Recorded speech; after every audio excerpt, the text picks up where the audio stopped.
Como todos los lunes, le doy la bienvenida vía telefónica al maestro Ricardo Peralta y su comentario. Ricardo, ¿cómo estás? Muy bien, querido Enrique, con el gusto de saludarte, mi querido amigo Enrique Lazcano.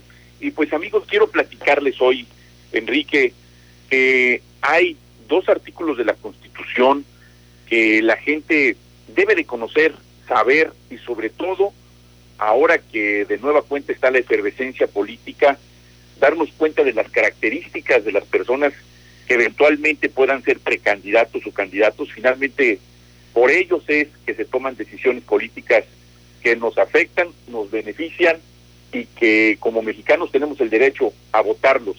Y me refiero de un derecho que viene desde la historia, desde el derecho romano, que es el derecho de sangre. El derecho de sangre, que también se dice en latín, el jus sanguini, que es el derecho de sangre. En este caso me refiero al derecho de sangre para gobernar. Quiero hacer una breve referencia. Estos son los artículos 30 y 35 a los que me refiero. El 35 que se refiere primordialmente a la posibilidad de que todos tengamos estos derechos políticos de votar y ser votados, y el artículo 30, cómo se adquiere esa nacionalidad. Por este es un derecho internacional. Esto lo tiene prácticamente todos los países del mundo, porque viene del derecho romano. Prácticamente en todo el mundo este derecho de sangre o el jus sanguinis tiene una muy importante relevancia, precisamente por ese origen histórico.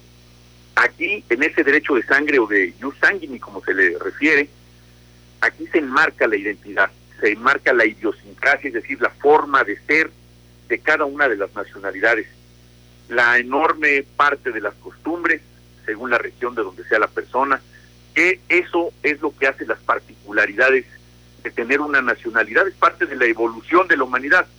Este jus sanguinis o el derecho de sangre otorga todos los derechos establecidos en la Constitución. Cuando hablamos de nacionalidad, cualquier persona que haya sido por este medio de nacimiento de padre o madre o dentro del territorio nacional, así se adquiere de manera natural la nacionalidad, o la naturalización que se hace a través, que lo puede hacer un extranjero si se casa con una mexicana, es decir, a través del matrimonio, o cuando hace sus trámites ante la Secretaría de Relaciones Exteriores, que le da esa calidad. Sin embargo, también nos concentramos, es importante saberlo, en los derechos políticos, que ya lo hemos mencionado, ese derecho a ser votado y votar. Este derecho que está en la Constitución Federal también se encuentra en las constituciones de cada una de las entidades federativas de nuestro país, aquí de México. Es así como en todas estas constituciones se establece también ese derecho para gobernar. Es decir, si ustedes son hijos de una guerrerense o de un guerrerense y en esa entidad federativa la Constitución señala que a quien es hijo o de padre o madre guerrerense tienen la posibilidad, por ejemplo, de ser gobernadores. Eso es el derecho de sangre que se contempla también en estas constituciones locales. Por supuesto, el jus soli o el derecho de suelo es y significa el territorio donde se ha nacido, que es diferente a lo que estamos hablando, que es el jus sanguini o derecho de sangre. Aquí es muy importante tomar en consideración este derecho de sangre, más allá del concepto jurídico, sino se tiene que ver cómo se identifican aquellos políticos que desean gobernar las distintas entidades federativas que el próximo 2023 y por supuesto 2024, a quienes tenemos que observar. En principio tendría yo que verlo al revés, que los electores hoy por hoy son sumamente más exigentes con los perfiles que buscan gobernar las entidades federativas y por supuesto eventualmente también la presidencia de la República.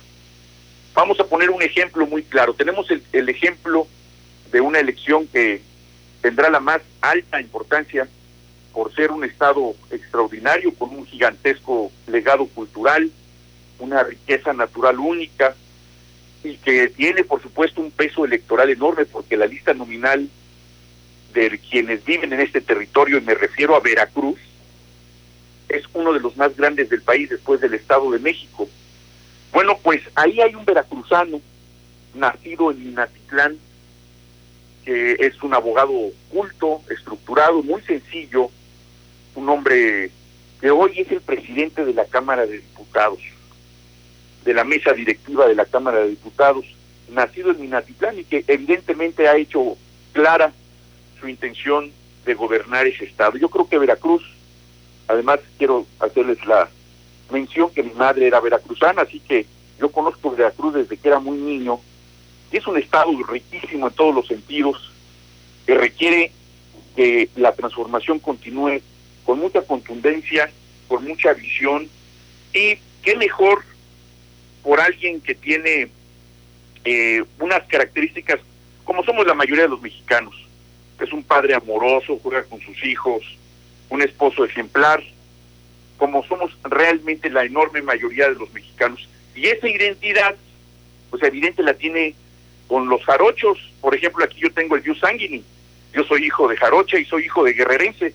Yo si quisiera, si pudiera, y se dieran las condiciones, y la gente quisiera, principalmente si la gente quisiera, también podría yo ser gobernador en su momento de uno de estos lugares. Pero aquí el caso nos ocupa a nuestro amigo Sergio Gutiérrez Luna. Pero ojo, hoy las personas que deseen gobernar tienen que hacer química con el electorado. Hoy escuchar discursos altisonantes de tonos agudos y chillones parecen gritos de desesperación para que los volteen a ver. Y hoy al contrario, los mensajes tienen que ser ordenados, pulcros, con un mensaje de postura política sobre algún tema nacional que identifique al electorado, a la gente con el que quiere ser candidato y eventualmente el gobernador o presidente o presidenta de México. Acuérdense que no hay que pensar en el 24 como si fuera la última de las fechas, no, hay que pensar en el 27, en el 2030.